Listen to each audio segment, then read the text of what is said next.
Assalamualaikum warahmatullahi wabarakatuh.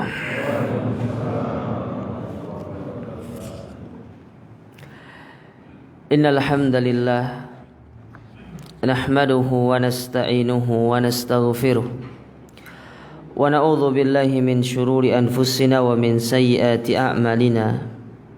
Man yahdihillahu fala mudhillalah wa may yudlil fala hadiyalah. Wa asyhadu an la ilaha illallah wahdahu la syarika lah wa asyhadu anna Muhammadan abduhu wa rasuluh. Ya ayyuhalladzina amanu taqullaha haqqa tuqatih wa la tamutunna illa wa antum muslimun. Ya ayyuhan nasu taqu rabbakumul ladzi khalaqakum min nafsin wahidah wa khalaqa minha zawjaha وبث منهما رجالا كثيرا ونساء واتقوا الله الذي تساءلون به والأرحام إن الله كان عليكم رقيبا يا أيها الذين آمنوا اتقوا الله وقولوا قولا سديدا يصلح لكم أعمالكم ويغفر لكم ذنوبكم ومن يطع الله ورسوله فقد فاز فوزا عظيما أما بعد فإن أصدق الحديث كتاب الله wa khairal huda hudan nabi sallallahu alaihi wa ala alihi wasallam wa syarrul umuri muhdatsatuha fa inna kulla muhdatsatin bid'ah wa kulla bid'atin dhalalah wa kulla dhalalatin finnar. Ma'asyiral muslimin wal muslimat, para ikhwan dan akhwat, para jamaah yang dirahmati dan dimuliakan oleh Allah. Alhamdulillah, kita bersyukur kepada Allah Azza wa Jalla di mana pada kesempatan yang berbahagia ini kita kembali dipertemukan dan dikumpulkan oleh Allah Subhanahu wa taala di salah satu rumah di antara rumah-rumahnya, di salah satu taman di antara taman-taman surga yang ada di dunia. Dan kita berdoa kepada Allah Subhanahu wa taala, semoga kita dikumpulkan bersama Nabi alaihi salatu wassalam di taman surganya yang ada di akhirat kelak. Allahumma amin. Para jamaah yang dirahmati dan dimuliakan oleh Allah, kembali kita membaca kitab Idahul Mahajjah fi Bayani Sabilis Salaf, yaitu penjelasan tentang prinsip-prinsip dari dakwah salafiyah yang ditulis oleh Fadilatul Syekh Faisal ibn Qazzar Jassim hafizahullahu ta'ala.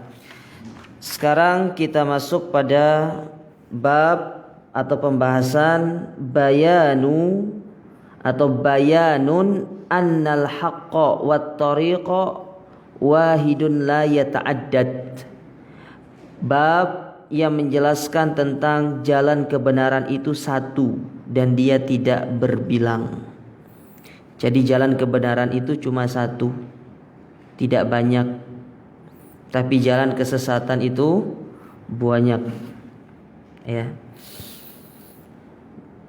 Kalau ada sebuah ungkapan banyak jalan menuju Roma, maka kita jawab cuma satu jalan menuju surga. Berpegang teguh dengan Al-Quran dan Sunnah. Ya. Taib. Di antara dalil-dalil yang menjelaskan tentang bab ini, yang pertama firman Allah Subhanahu wa taala dalam surat Yunus pada ayat yang ke-32, di mana Allah Subhanahu wa taala berfirman, fadzalikumullahu rabbukumul haq. Maka itulah Allah Tuhanmu yang sebenar-benarnya, yang tidak ada sesembahan yang berhak disembah dengan benar melainkan Allah. Famadza ba'dal haqqi illa dhalal, dan tidak ada setelah kebenaran itu melainkan kesesatan. Fa anna tusrafun, dan kepada kamilah dan mengapa kamu berpaling dari kebenaran tersebut. Jadi dalam ayat ini Allah Subhanahu wa taala mengatakan tidak ada setelah kebenaran itu melainkan kesesatan. Jadi kalau orang tidak mengikuti jalan yang benar, pasti dia mengikuti jalan yang sesat. Ya. Kalau sudah mengikuti kebenaran, maka jangan coba-coba ikut yang sesat. Ya. Masuk surga itu jangan coba-coba.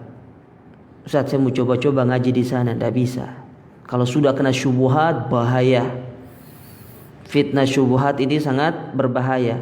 Ingat kata para ulama kita, asy-syubuhatu khattafah wal qulubud dha'ifah. Syubhat itu sangat cepat menyambarnya, sementara hati manusia itu sangat lemah. Terutama kita-kita yang masih jahil, yang masih belum memiliki ilmu. Baru sekali duduk di majelis ilmu, belajar kitab, baru kitab usul salasah itu pun baru pertemuan pertama. Langsung menganggap dirinya seperti Syekh bin Baz, Syekh Albani. Ya. Ilmu itu tidak bisa dengan bertapa, harus belajar. Bukan pergi ke Gunung Bromo bertapa nanti pulang-pulang jadi kiai. Ya. Taib. Kemudian dalil yang kedua yaitu dalam surat Al-An'am pada ayat yang ke-153 di mana Allah Subhanahu wa taala berfirman wa anna hadza sirati mustaqiman fattabi'u, dan inilah jalanku yang lurus, maka ikutilah. Wala tattabi'us subula, dan janganlah kalian mengikuti jalan-jalan.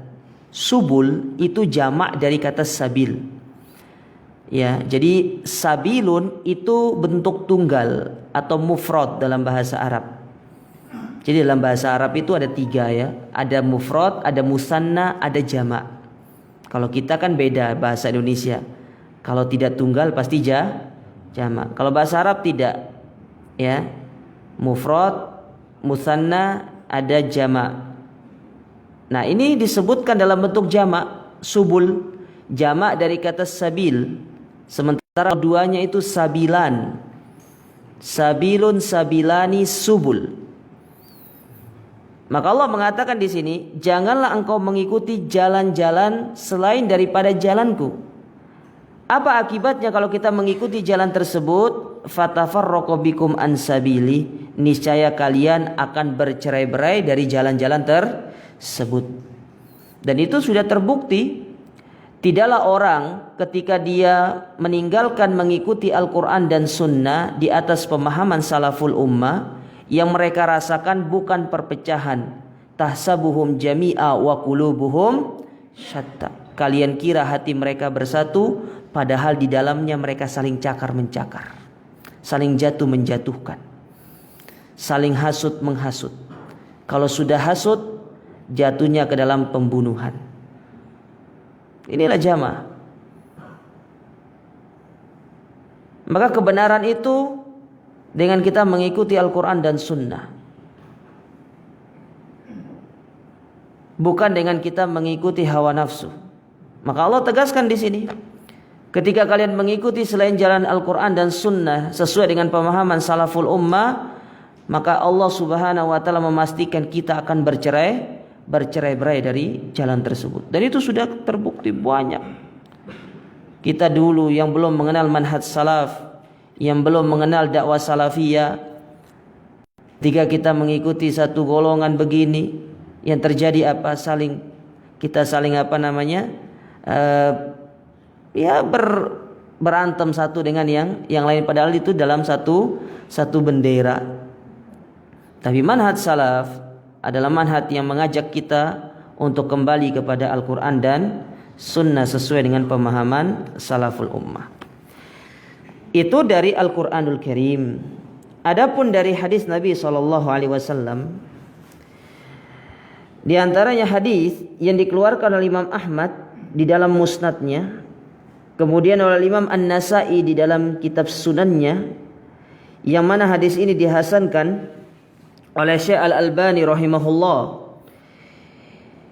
dari sahabat Abdullah ibnu Mas'ud radhiyallahu taala anhu, di mana beliau pernah berkata, khattalana Rasulullah sallallahu alaihi wasallam khuttan, pernah satu ketika Rasul itu menggariskan satu garis.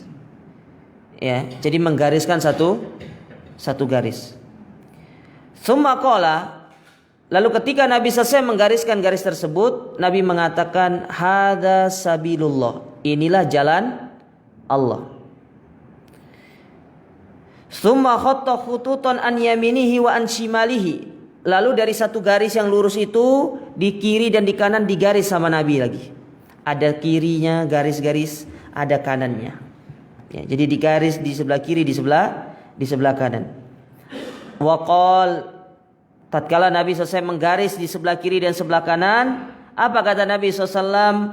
Hadhihi subulun, inilah jalan-jalan. Ala kulli sabilin minha syaitonun yad'u ilai. Di setiap jalan itu ada syaitan yang siap untuk menyeru, mengikuti jalan-jalan yang ada di kiri dan di kanan tersebut. Dan itu yang terjadi. Syaitan tidak senang ketika seorang itu berada di atas ketaatan. Syaitan tidak suka ketika kita itu mengikuti dakwah yang hak ini. Tidak senang. Ya, tidak suka. Makanya bagaimana dia berupaya untuk mengeluarkan seorang itu dari dakwah yang hak ini. Bagaimanapun caranya, berusaha. Syaitan itu berusaha. Makanya para ulama menyebutkan di antara tafsir dari surat Al-Fatihah, ihdinas siratal mustaqim, ya Allah tunjukilah kami jalan yang lurus. Di situ tafsirnya ada dua. Yang pertama, ketika kita orang yang masih awam, belum mengerti tentang hidayah, maka di situ berlaku yang namanya at-tolab, permintaan kepada Allah. Kita minta hidayah sama Allah. Makanya ketika kita membaca Al-Fatihah itu harus serius, dihayati, direnungi. Jangan sekedar mujarradul qiraah. Tahu mujarradul qiraah? Sekedar membaca seperti baca koran. Tapi harus benar-benar lita'ammuk, bagaimana kita menghayati yang kita baca tersebut. Saya sedikit melebar. Apa yang menyebabkan seorang membaca Al-Quran, dia tidak bisa mengambil faedah dari apa yang dia baca. Terutama ketika dia membaca juz 30. Padahal juz 30 itu rata-rata isinya surat Makkiyah. Yang mana surat Makkiyah itu berbicara tentang 3 perkara. Yang pertama berbicara tentang kenabian. Yang kedua berbicara tentang hari kiamat. Dan yang ketiga berbicara tentang keautentikan Al-Quranul Karim. Kita ambil satu contoh tentang hari kiamat. Betapa banyak orang yang membaca juz yang ke-30 yang umumnya berbicara tentang hari kiamat, tapi hatinya tidak bergetar ketika membaca ayat-ayat tersebut. Apa sebabnya? Tidak ngerti apa yang dia baca. Tidak paham.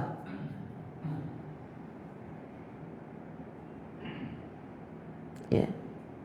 Kita tidak memahami apa yang kita baca. Bagaimana kita mau mengambil faedah? Padahal Allah Subhanahu wa taala secara tegas menyebutkan pada awal di dalam Al-Qur'an itu, Alif Lam Mim dzalikal kitabul la raiba fi hudal lil muttaqin. Ya. Nah, ini pentingnya memahami apa yang kita baca, bukan hanya sekedar mujarradul qiraah. Kalau sekedar baca itu tingkatannya anak TK, anak SD. Kalau bapak-bapak sudah lolita ini lolos 50 tahun. Ya. Itu sudah bukan tingkatannya baca, tapi harus memahami, mengambil pelajaran, mempraktekkan dalam kehidupan. Itu tingkatannya. Sekedar baca apa bedanya sama anak TK? Gak ada bedanya. Cuma bedanya bapak umurnya sudah tua, anak TK masih muda. Sing satu bakwan, sing satu ote-ote. Ya sami mawon, Pak. Tapi kita kembali ke ayat ihdinas siratal mustaqim.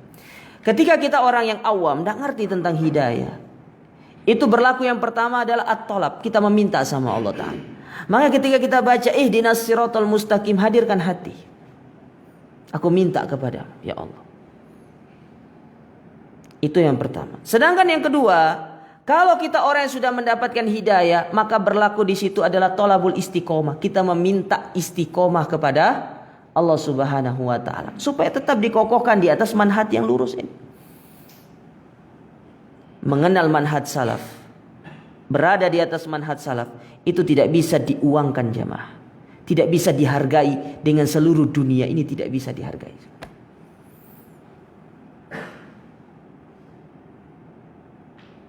Ya.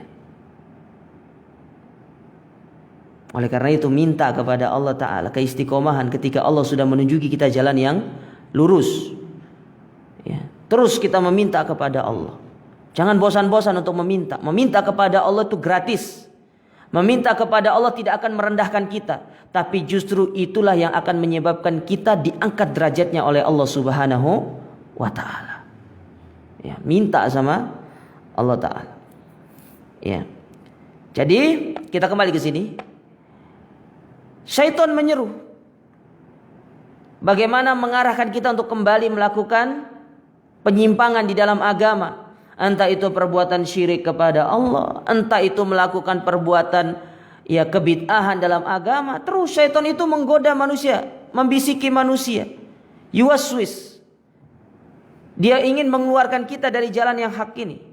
Makanya tidak usah heran, semakin kuat seorang itu ngaji, semakin kuat seorang itu berpegang teguh dengan Al-Quran dan Sunnah, semakin kuat godaannya. Makanya kata Nabi SAW, Asyaddul bala al-anbiya. Yang paling berat ujiannya siapa? Para nabi. Summal amsal fal amsal. Kemudian yang semisal dengan mereka dan yang semisal dengan mereka. Semakin tinggi keimanan seseorang, semakin besar badai fitnah yang akan menanti dia. Tapi semakin rendah keimanan seseorang, tingkat keilmuan seseorang, berpegang teguhnya kepada Quran dan Sunnah, semakin rendah pula ujiannya. Ya. Maka itu bisa kita rasakan. Awal kita ngaji dahulu dengan yang sekarang sudah 20 tahun kita ngaji, maka lebih besar ujiannya ketika sudah 20 tahun ngaji. Beda. Tidak sama aja. Dalam urusan dunia aja begitu. Tidak mungkin anak TK ujiannya sama seperti anak kelas 3 SMA. Tidak sama. Karena tingkat keilmuannya sudah berbeda. Maka syaitan yang datang pun juga berbeda. Mungkin pas baru-baru ngaji syaitannya baru tamat TK mungkin. Tapi kalau sudah 20 tahun ngaji, itu sudah mungkin sudah ustadznya yang datang sama antum. Ya.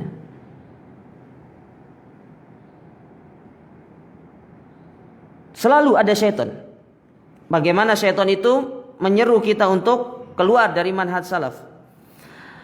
Lalu Nabi SAW membacakan firman Allah Ta'ala di dalam surat Al-An'am tadi, di mana Allah Ta'ala mengatakan wa anna hadza sirati mustaqiman fattabi'u. Inilah jalanku yang lurus, maka ikutilah. Taib.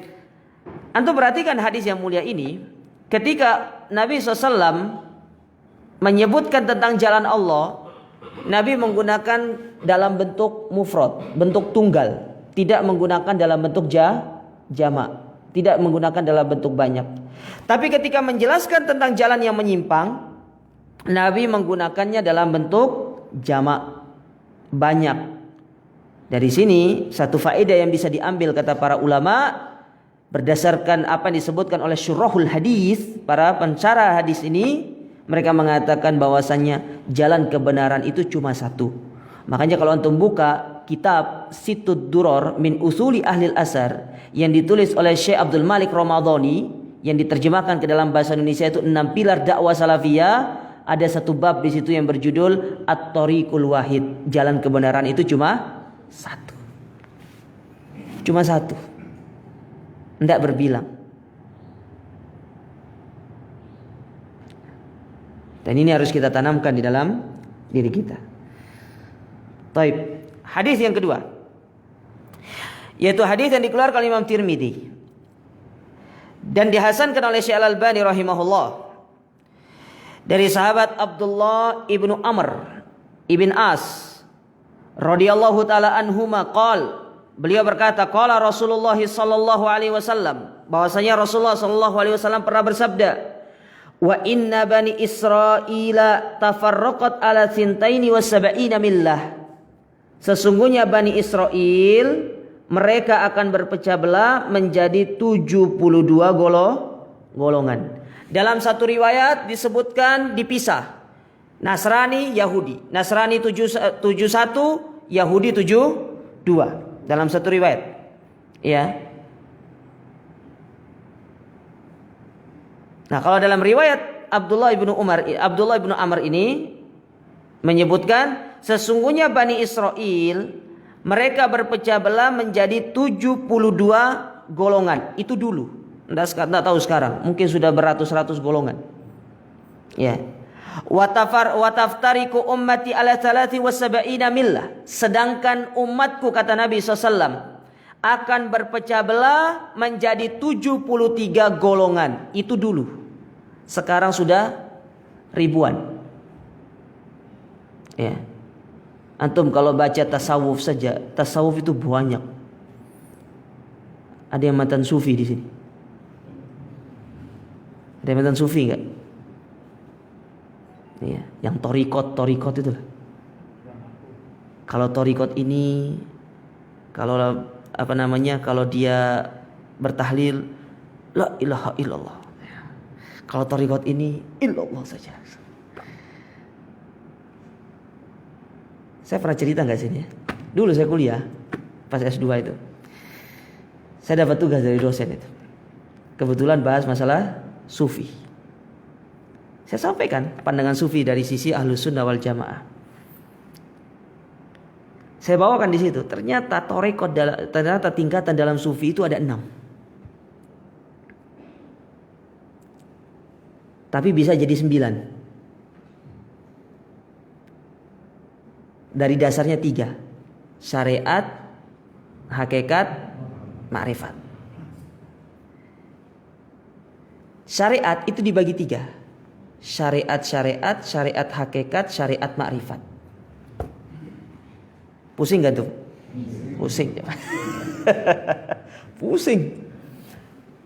Masuk ke makrifat. Makrifat syariat, masuk ke hakikat.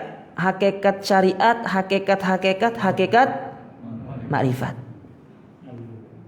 Masuk lagi ke makrifat. Makrifat syariat, makrifat hakikat, makrifat Kalau sudah makrifat itu yang mereka mengatakan dia bersatu dengan Allah.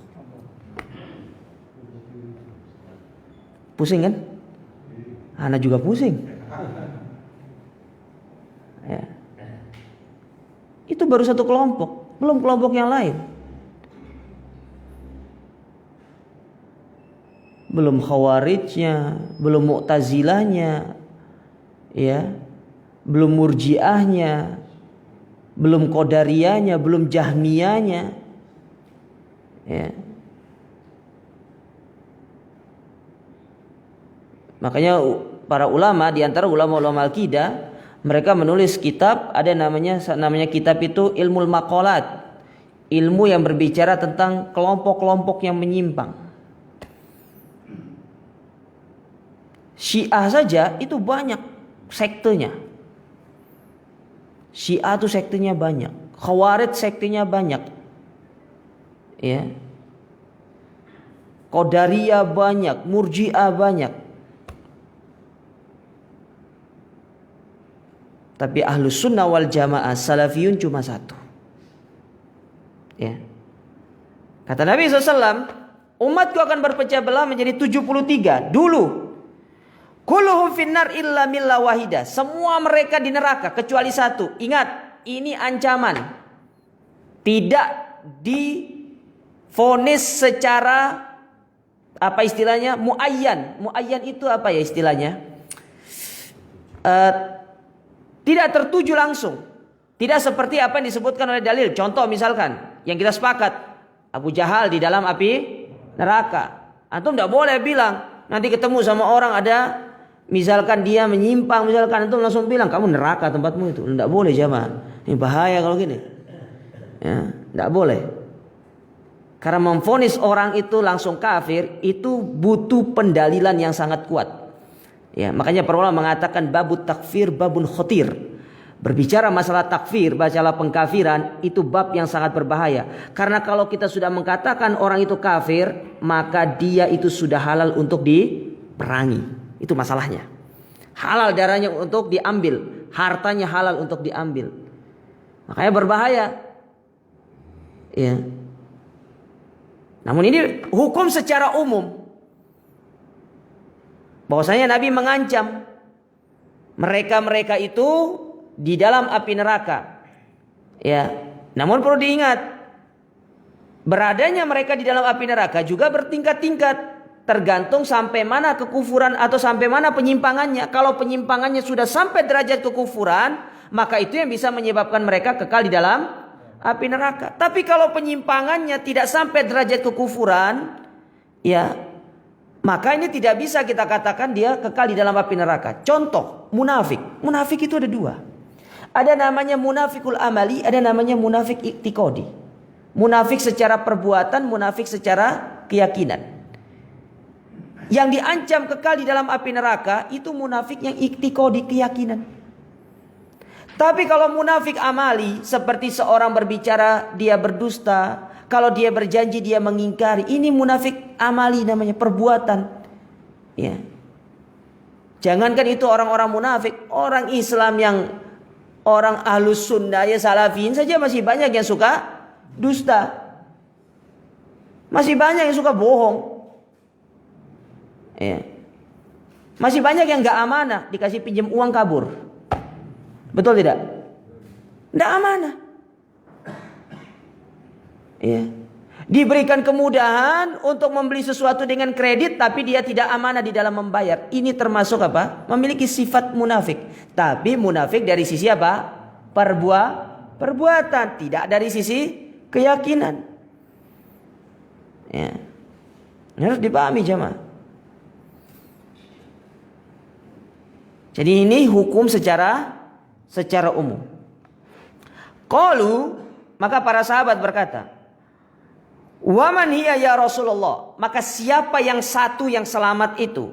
Maka Nabi SAW mengatakan, "Ma ana alaihi wa ashabi." Apa yang aku dan para sahabatku berada di atasnya. Artinya apa yang aku dan para sahabatku berpegang teguh dengannya, yaitu Al-Quran dan sunnah Nabi SAW. Jadi kalau ingin selamat, berpegang teguh dengan sunnah, berpegang teguh dengan Al-Quran dan sunnah Nabi SAW. Sebagaimana Syekh Abdul Razak Ibn Abdul Muhsin Al-Abad Al-Badar, beliau ketika membuat sebuah tulisan yang pendek, beliau menyebutkan di antara sebab seorang itu bisa selamat dari fitnah, terutama fitnah syubuhat di zaman yang penuh dengan fitnah ini, yaitu dia kembali kepada Al-Quran dan sunnah Nabi SAW. Karena sunnah Nabi itu, sebagaimana kata Imam Malik, ibaratkan perahunya Nabi Nuh. Ya, ibaratkan perahu Nabi Nuh. Kita naik selamat, kita meninggalkan perahu tersebut, maka kita akan diombang-ambing oleh derasnya banjir fitnah yang sedang berada di tengah-tengah kita, khususnya di zaman sekarang ini. Karena hati-hati, ya, banyak sekarang syubhat-syubhat berkeliaran ini, bergentayangan, baik itu melalui media cetak, televisi, bahkan di dunia maya sekarang syubhat itu banyak. Seorang tidak akan bisa selamat dari semua itu kalau tidak membentengi dirinya dengan Al-Quran dan Sunnah sesuai dengan pemahaman salaful ummah. Taib. Itu dalil dari hadis Nabi sallallahu alaihi wa ala alihi wasallam. Taib. Fihi masail. Apa yang bisa kita ambil dari dalil-dalil yang mulia ini? Yang pertama, di antara pelajaran yang bisa kita ambil, anna tariqal haqqi wasabilallahi wahid, bahwasanya jalannya Allah dan jalan kebenaran itu cuma satu, tidak ada yang lain, yaitu mengikuti Al-Quran dan Sunnah sesuai dengan pemahaman salaful ummah. Anda menyimpang dari situ, berarti Anda tidak berada di atas kebenaran. Karena ingat firman Allah tadi, famadza ba'dal haqqi illa dolal. Tidak ada setelah kebenaran itu melainkan kesesatan. Pasti. Itu sudah hukum pasti. Ya. Tidak ada selesai kebenaran itu melainkan kesesatan. Makanya jalan Allah itu cuma satu. Ya. Pelajaran yang kedua yang bisa diambil dari bab yang mulia ini, annahu at-tariqul ladzi kana alaihi Nabi sallallahu alaihi wasallam wa huwa alladzi sara alaihi ashabuhu radhiyallahu anhum. Bahwasanya jalan yang dilalui oleh Nabi itulah jalan yang dilalui juga oleh para sahabat. Sehingga dari sini kita bisa tahu kenapa kok Nabi merekomendasikan sahabat untuk kita contoh juga, dikarenakan mereka itu langsung berguru kepada Nabi. Dan mereka itu berada di atas apa yang Nabi berada di atasnya. Karena Nabi itulah memberikan sebuah rekomendasi kepada mereka. Apa kata Nabi SAW? La tajtamil ummati ala dhalal. Tidak mungkin umat ini akan bersatu di atas kesesatan. Tidak akan mungkin. Makanya di dalam hadis Irbad bin Sariyah radhiyallahu taala anhu, ketika Nabi memberikan wasiat kepada para sahabat, apa kata Nabi SAW? Fa innahu man ya'ish minkum ba'di. Barang siapa yang hidup sepeninggalku, fasayara ikhtilafan katsira. Pasti dia akan melihat perselisihan yang banyak. Dan sudah terbukti sekarang banyak perselisihan. Ya, banyak perselisihan. Tatkala Nabi mengabarkan adanya perselisihan, Nabi memberikan solusi supaya bisa keluar dari perselisihan tersebut. Apa kata Nabi SAW? Fa'alaikum bisunnati wa sunnatil hulafa'ir rasyidinal mahdiyin. Berpegang teguhlah kalian dengan sunnahku dan sunnahnya para khulafa ar-rasyidin. Addu 'alaiha bin nawajiz.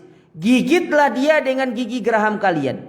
Nah, di sini ada satu poin yang sangat penting untuk antum perhatikan jamaah sekalian. Ketika Nabi mengatakan gigitlah dia dengan gigi geraham, Nabi tidak menyebutkan dalam bentuk domir huma. Ini ada bahasa Arab sedikit ya. Nabi tidak menyebutkan dalam bentuk domir huma. Padahal di sebelumnya Nabi menyebutkan dua sunnah. Sunnahnya beliau dengan sunnahnya para sahabat. Tapi ketika beliau menyebutkan tentang gigitlah dengan gigi geraham kalian, Nabi hanya menggunakan domir satu.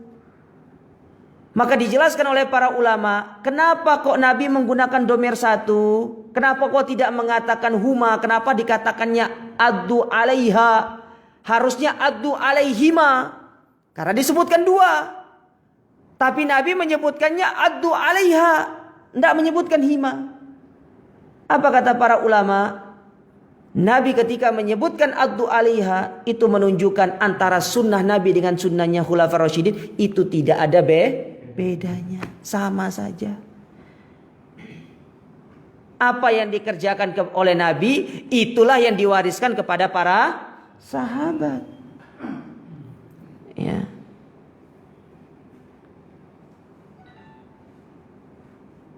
Maka dari sini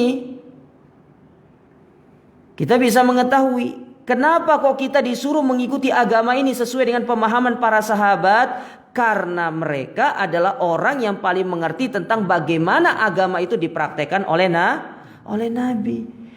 Mereka yang paling paham bagaimana maksud dari Al-Quran tersebut. Mereka yang paling ngerti. Ya.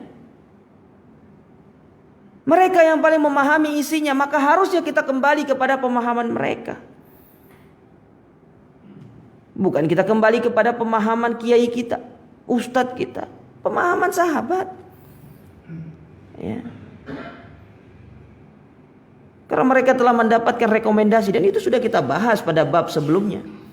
Bagaimana Allah Subhanahu wa taala memberikan rekomendasi kepada para sahabat pada bab yang kedua. Pertemuan yang kedua kalau tidak salah, pertemuan kedua atau ketiga itu. Ya.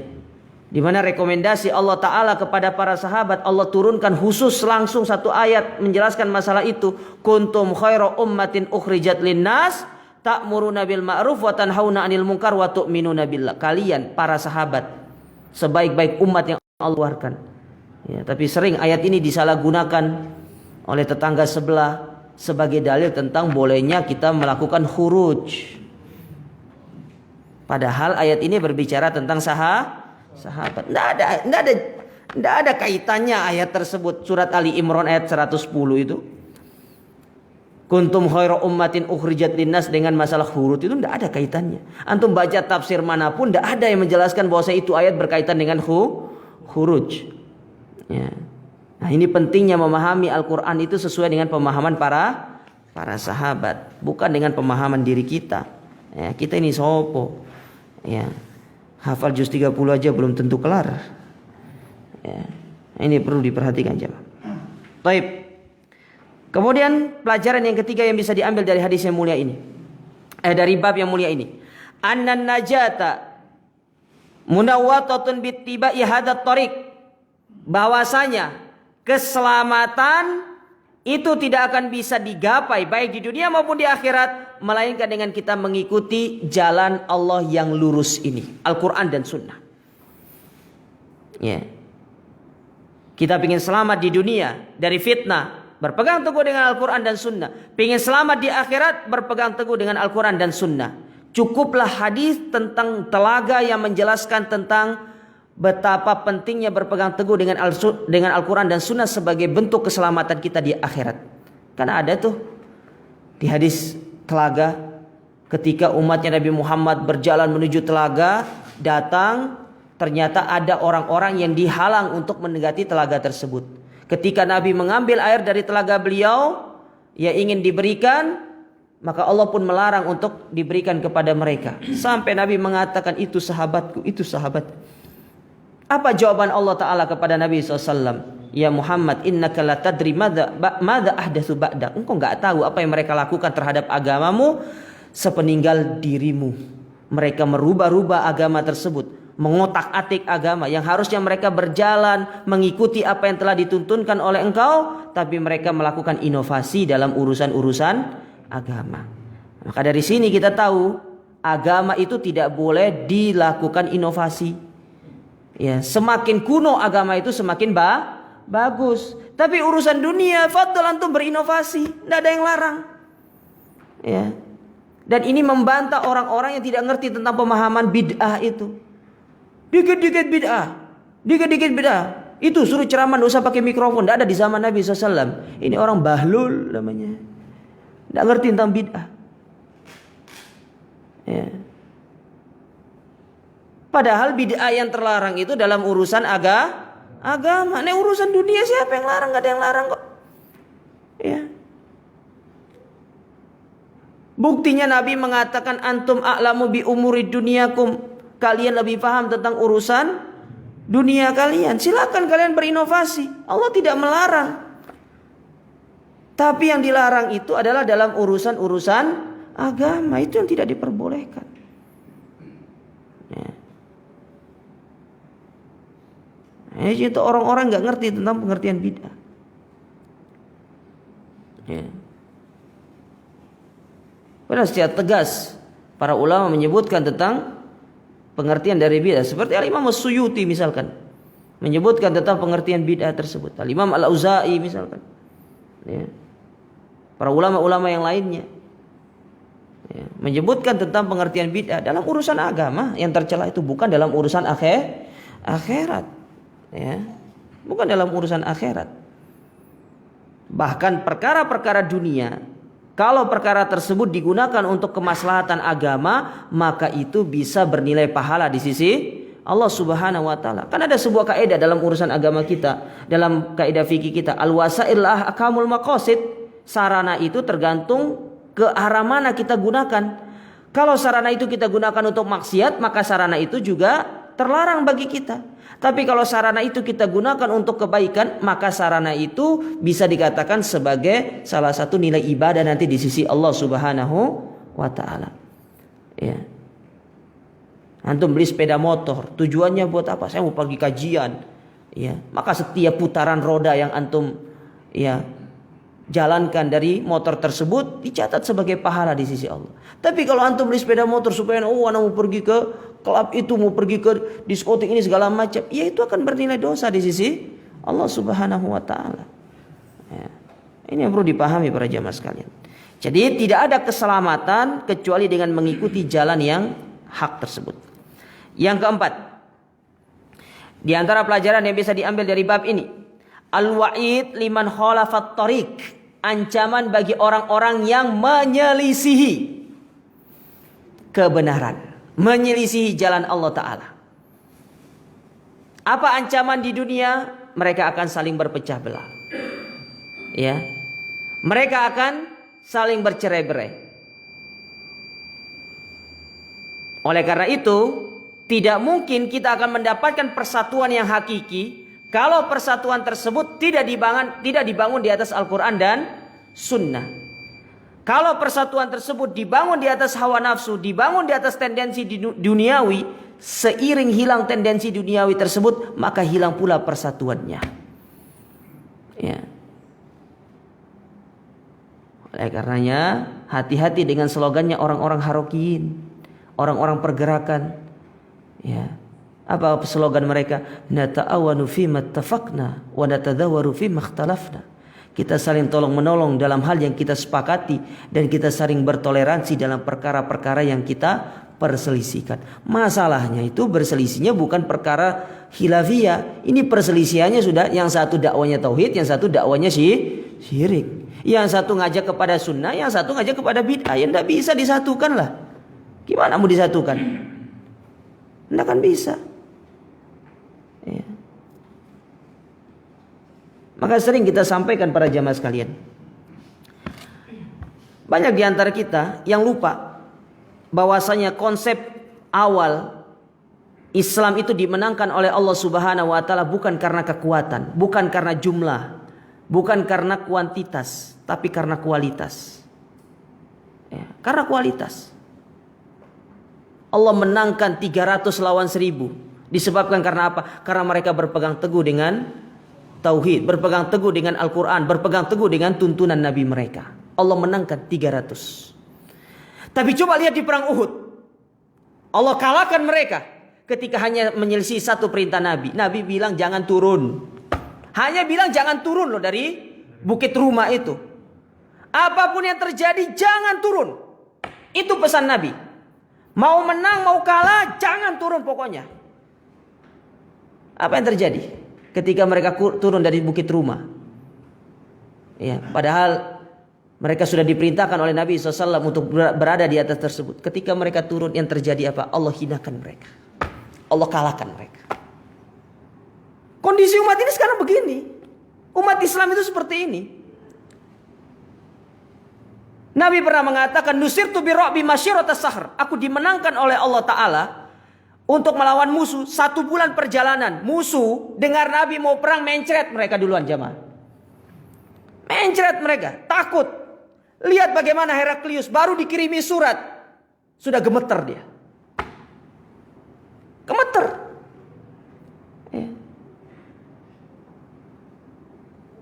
Tapi coba lihat kita, jumlah banyak.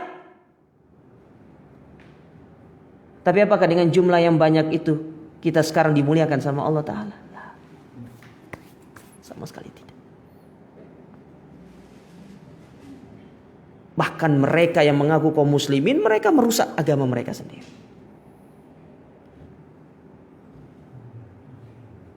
Kita pingin dimenangkan sama Allah, kita pingin diangkat sama Allah Ta'ala. Kembali kepada Al-Quran dan Sunnah. Ya. Antum lihat bagaimana Abu Bakar ketika membalas suratnya Abu Ubaidah ibnu Jarrah, ketika minta tolong supaya dikirimkan pasukan di perang Yarmuk, yang mana mereka kewalahan di dalam menghadapi tentara Romawi. Kirim surat, minta supaya dikirimkan bantuan. Dibalas sama Abu Bakar. Apa kata Abu Bakar As-Siddiq di antara isi suratnya tersebut? Ya, ya Aba Ubaid, ya Aba Ubaid, ya Aba Ubaidah ibnu Jarrah. Sesungguhnya bukan kekuatan musuh yang aku takutkan mengalahkan kalian. Bukan jumlah musuh yang aku takutkan mengalahkan kalian. Tetapi yang aku takutkan yang mengalahkan kalian, dosa-dosa yang mereka lakukan, itu kalian lakukan di dalam tubuh kaum muslimin. Itulah yang akan mengalahkan kalian. Itulah yang akan menyebabkan kehinaan bagi kalian. Dan itu yang terjadi di tengah-tengah kita sekarang. Antum lihat, dosa apa yang tidak dilakukan oleh kaum muslimin sekarang, yang dilakukan oleh orang-orang kafir. Bahkan lebih parah yang dilakukan oleh kaum muslimin. Dosa apa coba? Riba. Wah, ngeri kita itu. Bahkan di otak-atik. Kan yang diharamkan riba. Nek bunga gak haram, Ustaz. Betul tidak? Riba yang haram. Nek bunga gak haram. Yang diharamkan khamar, Ustaz. Nek cap orang tua ndak haram.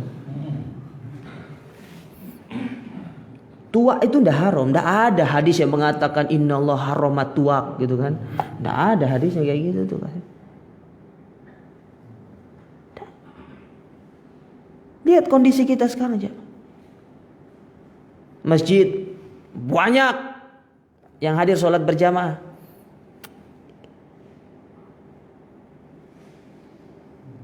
Dikit, berlomba-lomba bangun masjid, luar biasa. Tapi yang ngisi imam sama 2 makmum. Itu toh. Gimana Allah mau menangkan kita? Gimana Allah mau menjayakan kita? Kalau kondisinya seperti itu. Hak-hak tetangga belum kita perhatikan. Hak orang tua kita lalaikan. Hak istri-istri kita, ya.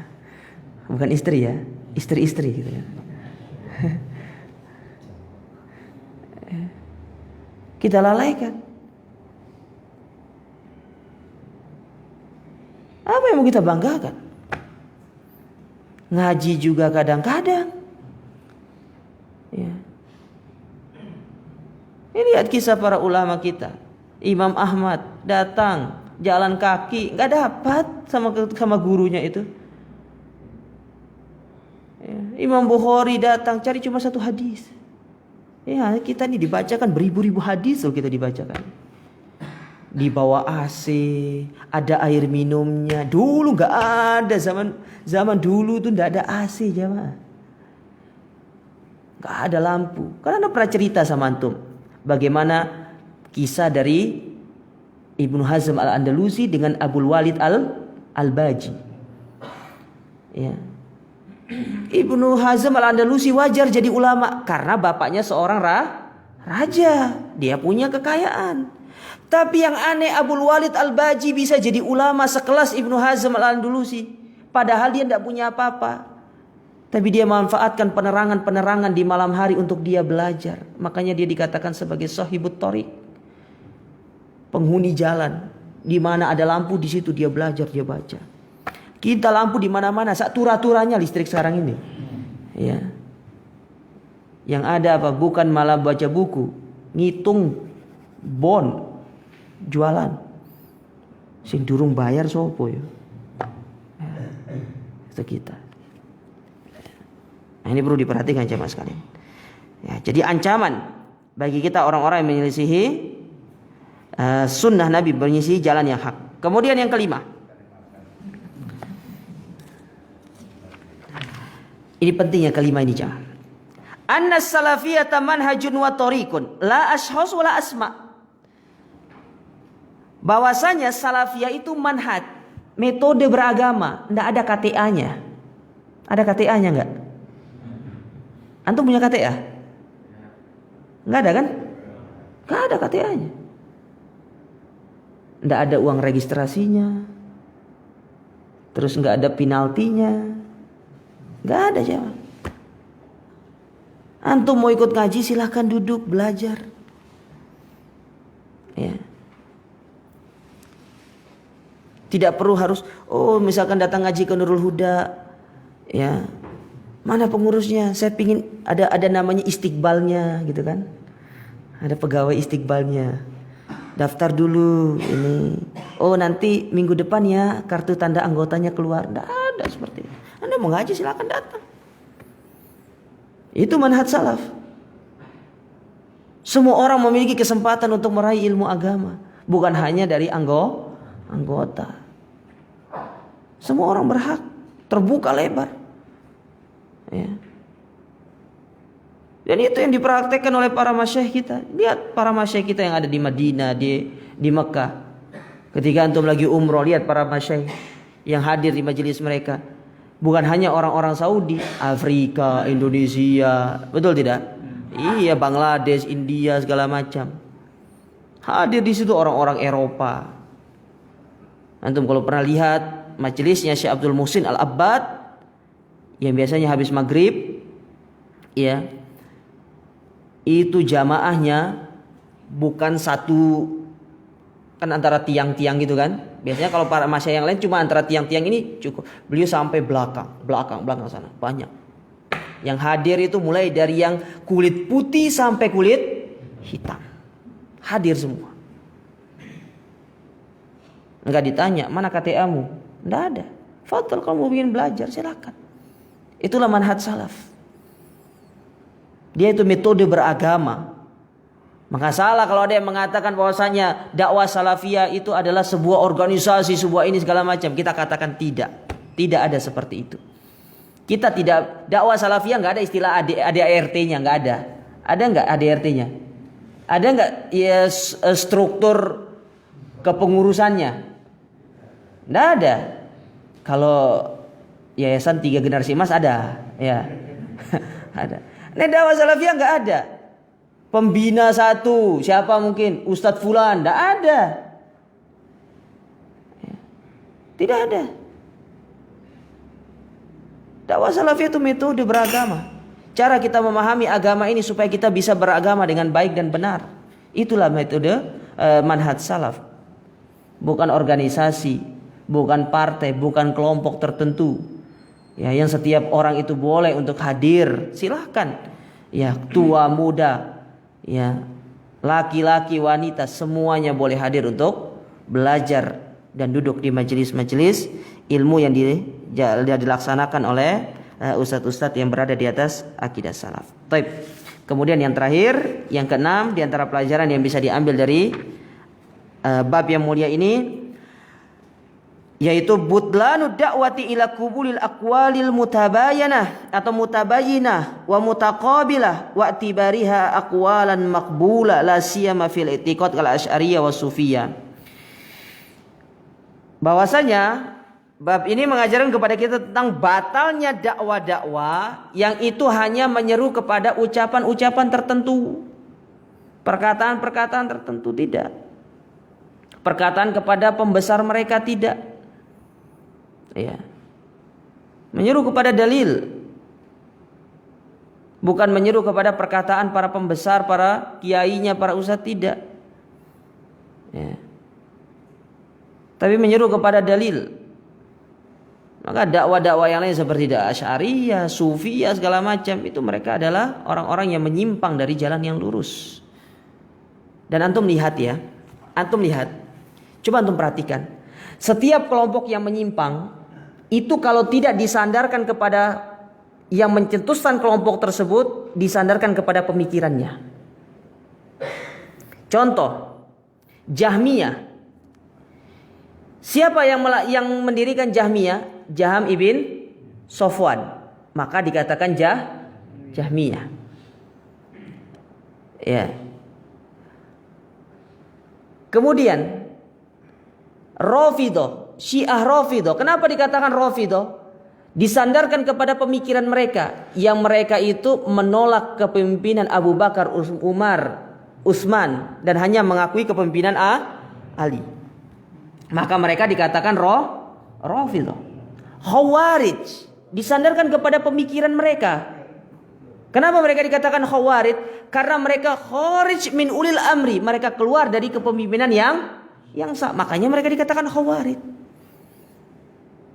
Ya. Murji'ah itu disandarkan kepada pemikiran mereka, di mana mereka itu mengeluarkan amal daripada iman. Bahwasanya amal itu tidak mempengaruhi iman. Jadi antara orang yang sedikit amal dengan orang yang tinggi amalnya, itu imannya sama. Kata mereka, iman iblis sama iman Abu Bakar itu sama katanya. Kelompok Murji'ah. Tapi coba dakwah salafiyah disandarkan kepada siapa? Kepada Nabi. disandarkan kepada Nabi. Maka disebut dengan salaf. Salaf itu mereka-mereka yang terdahulu. Dan para pendahulu kita yang soleh adalah Nabi dan para sahabat. Ya. Adapun kelompok-kelompok yang lain disandarkan kepada pemikiran atau pembesar mereka yang mencetuskan. Seperti Asy'ariyah. Siapa yang mendirikan Asy'ariyah? Abul Hasan Al-Asy'ari. Sufi disandarkan kepada pemikiran mereka. Suf itu kain wol. Wol artinya suf itu. Karena ciri khas mereka dulu itu suka menggunakan kain wol. Ya. Untuk melambangkan kezuhudan mereka. Mereka menggunakan kain wol. Mereka tidak mau menikah, mereka tidak mau makan daging, ya.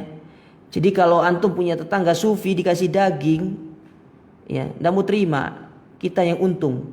Di dagingnya buat kita lagi. Ya. Melambangkan kezuhudan mereka. Ini zuhud yang bablas. Sampai nikah pun tidak mau. Naudzubillah. Ya, oleh karenanya dakwah salafiyah itu adalah dakwah yang tidak disandarkan kepada seperti yang kelompok-kelompok yang menyimpang tersebut, tapi langsung disandarkan kepada Nabi SAW yang itu merupakan yang diberikan wahyu kepada beliau untuk menyampaikan dakwah yang mulia ini.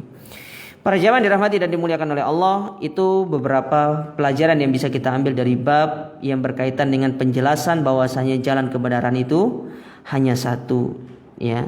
Maka dari sini kita bisa mengetahui bahwasanya tidak ada jalan yang hak melainkan jalan yang dibangun di atas Al-Quran dan Sunnah sesuai dengan pemahaman salaful ummah. Maka terus minta keistiqomahan kepada Allah Subhanahu wa taala. Semoga Allah Subhanahu wa taala memberikan kita keistiqomahan untuk bisa terus berada di atas dakwah yang hak ini sampai kita meninggal dunia kelak. Taib, karena ini waktunya sudah terlalu jauh dari syuruknya, maka kita cukupkan kajian kita sampai di sini dulu, dan insyaallah kita bulan depan kajian ya. Puasa kajian tetap ya. Iya. Insyaallah kita berjumpa lagi pada pertemuan berikutnya. Aqulu qouli hadza subhanakallahumma rabbana bihamdika asyhadu an la ilaha illa anta astaghfiruka wa atubu ilaik. Wa sallallahu ala nabiyyina Muhammad wa alihi wasallam wa akhiru da'wana alhamdulillahi alamin. Wassalamu alaikum warahmatullahi wabarakatuh.